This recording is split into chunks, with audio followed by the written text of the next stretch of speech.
ఇతడిని ఒకసారి గమనించండి. నెత్తి మీద ఉండాల్సిన జుట్టు నెత్తి మీద కాకుండా చెవిలో ఉండడం మీరు గమనించారు కదూ? కాస్త పెక్యులియర్గా కనిపిస్తోంది కదూ? జుట్టు మాత్రమే కాదు, ఇతని పెక్యులియారిటీ ఇతని నడకలోనూ ఇతని నడతలోనూ కూడా కనిపిస్తూ ఉంటుంది.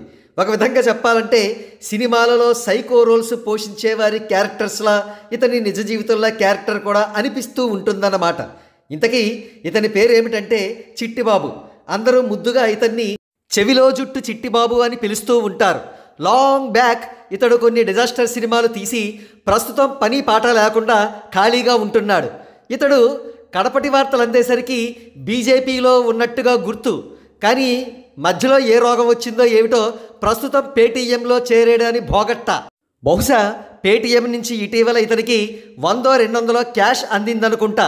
ఇటీవల ఒక మీడియాకు ఇంటర్వ్యూ ఇస్తూ పవన్ కళ్యాణ్ గారి గురించి అవాకులు చవాకులు ప్రేలాడితను. బేసికల్గా సినీ ఇండస్ట్రీలోని కమ్మా కులగజ్జికి ప్రతిరూపాల్లో ఒకడైన ఇతనికి మెగా ఫ్యామిలీ హీరోలంటే ఒళ్ళు మంట, విపరీతమైన ఈర్ష్యతో రగిలిపోతూ ఉంటాడు. తన పార్టీ ఏదైనప్పటికీ మెగా ఫ్యామిలీ హీరోలను తిట్టడం ఇతనికి కామన్. కాగా ఇతని లేటెస్ట్ ఇంటర్వ్యూలో పవన్ కళ్యాణ్ గారు పిఠాపురంలో ఓడిపోతారని, వంగా గీత గారు గెలుస్తారని, ముద్రగడ పద్మనాభం మహానుభావుడని, రోజా ఒక దేవతని, ఇంక ఏదేదో మాట్లాడాడు.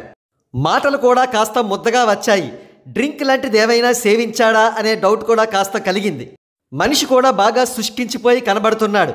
ఇతడు ఇటువంటి పిచ్చి విశ్లేషణలు కట్టిబెట్టి డాక్టర్ను కన్సల్ట్ చేస్తే బాగుంటుందని శ్రేయోభిలాషులు సలహా ఇస్తున్నారు.